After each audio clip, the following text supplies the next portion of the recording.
అందరికీ నమస్కారం. నా పేరు శ్రీకీర్తన్. ఈ రోజున నేను మీ ముందుకి ఇంకో కొత్త టాపిక్ తో వచ్చేసాను. మరియు welcome back to my channel. ఇవాళ నేను తిరుమల ఆలయంలో ఎందుకు అంత ఆకర్షణీయంగా ఉంటుంది స్వామివారి ధృవబేరం, అది ఎందుకు అంత ఆకర్షణీయంగా ఉంటుంది. ఇప్పుడు మనం చూసుకున్నట్టయితే ద్వాదశ జ్యోతిర్లింగాలు ఉన్నాయి.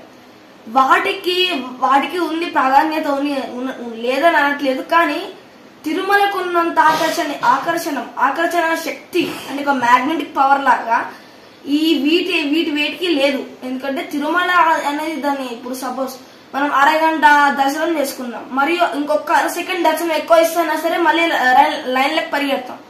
అది ఎందుకు అంతగానో ఆకర్షణీయంగా వస్తుంది అనే దాని గురించి ఈ వీడియోలో మనం తెలుసుకుందాం. చాలా ఆసక్తికరంగా ఉంటుంది ఈ వీడియో. ఏమాత్రం ఆలస్యం చేయకుండా వీడియోని అయితే స్టార్ట్ చేశారు.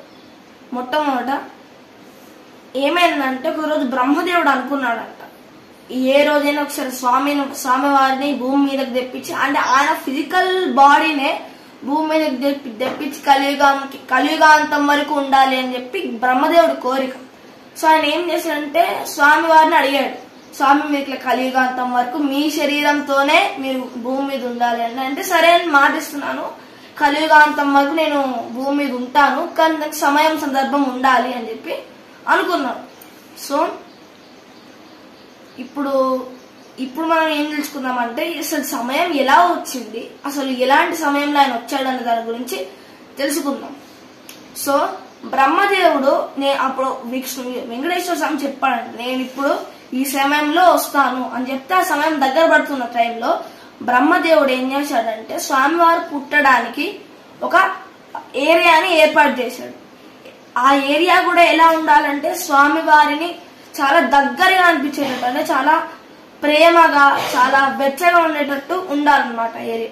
సో ఆ ఏరియాని ఏం చేశాడంటే శ్రీరాముడి తల్లిదండ్రులు దశరథుడు కౌసల్యాదేవి, ఇంకా శ్రీకృష్ణుడి తల్లిదండ్రులు దేవకి వసుదేవులు, వీళ్ళ ఆత్మల నుంచి ఆ ప్రదేశాన్ని ఏర్పాటు చేద్దామని అనుకున్నాడు బ్రహ్మదేవుడు. సో ఈయన ఏం చేశాడంటే దశరథుడు వాసుదేవుడి ఆత్మలతో ఆయన ఒక చెట్టుని కట్టాడు, చిన్న చెట్టు. దానిపై ఇప్పటికీ అది లేదు, కానీ అప్పట్లో ఉండేది. దాని పేరు ఉన్నిద్ద తింత్రిణీ వృక్షం అని అంటారు దాన్ని. సో వారి ఆత్మలతోని ఆ చింత చెట్టును కట్టాడు. మరియు ఈ తల్లుల ఆత్మ అంటే దేవకి దేవి ఇంకా కౌసల్యాదేవి వీళ్ళిద్దరు ఆత్మలతోనే ఒక పుట్ట కట్టాడు, పాము పుట్ట. సో ఈయన ఏం చేశాడంటే స్వామివారు పుడితే దాని లోపలనే పుట్టాలి అని అనుకునేవాడు బ్రహ్మదేవుడు, ఎందుకంటే అంత రిలేషన్షిప్ ఉంది. ఎందుకంటే ఆల్మోస్ట్ 2 యుగాల క్లోజ్ రిలేషన్. ఎందుకు ఇలా పెట్టాడంటే శ్రీరాముడు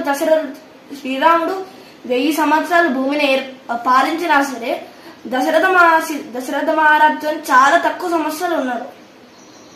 శ్రీకృష్ణుడు కూడా వాళ్ళిద్దరు చూసుకునే టైంలోనే వాళ్ళు నందమహారాజుకి ఇచ్చేశారు కదా, అందుకే ఆ రిలేషన్ ని మెయింటైన్ చేయాలని చెప్పి బ్రహ్మదేవుడు ఇలా ఏర్పాటు చేశాడు. సో ఇప్పుడు వీళ్ళ దగ్గర ఉన్న ఒక ప్లానింగ్ చూడండి. ఇప్పుడు బ్రహ్మదేవుడు ఏం చేశాడు, స్వామిని కిందికి రప్పించడానికి నారదుని పంపించాడు.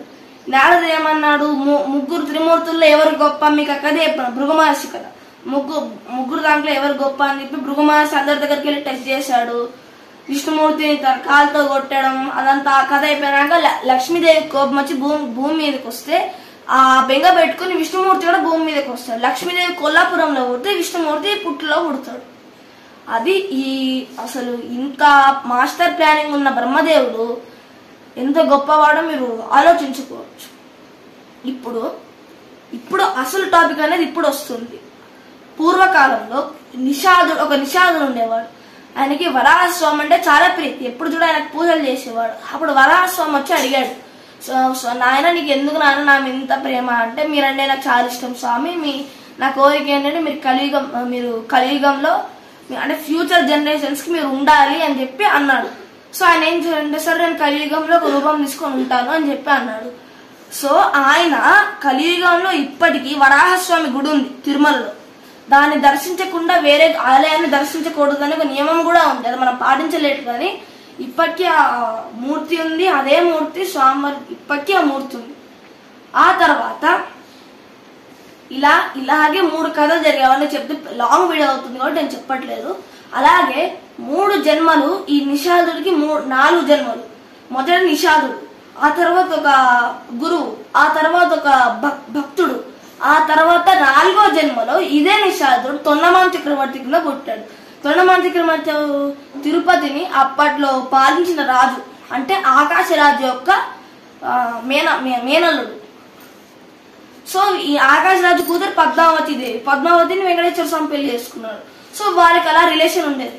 సో వెంకటేశ్వర స్వామి ఏమన్నాడంటే, నేను పద్మావతి ఉండడానికి ఒక ఆనంద నిలయాన్ని ఏర్పాటు చేయన్నాడు. అప్పటి వరకు మేము అగస్త్య స్వామి ఆశ్రమంలో ఉంటాము అని చెప్పి అన్నాడు. సో తొండమాన్ చక్రవర్తి ఏం చేశాడంటే ఆనంద నిలయాన్ని నిర్మించాడు. శుభ సందర్భంలో వెంకటేశ్వర స్వామి, పద్మావతి దేవి తన ఫిజికల్ బాడీతోనే లోపలికి వచ్చారు. ఫిజికల్ గా ఆయన ఇప్పటికీ ఉన్నారు లోపల, మరి కనిపించట్లేదు, తర్వాత చెప్తాను ఆ విషయం. సో వాళ్ళిద్దరు లోపలికి వెళ్ళారు.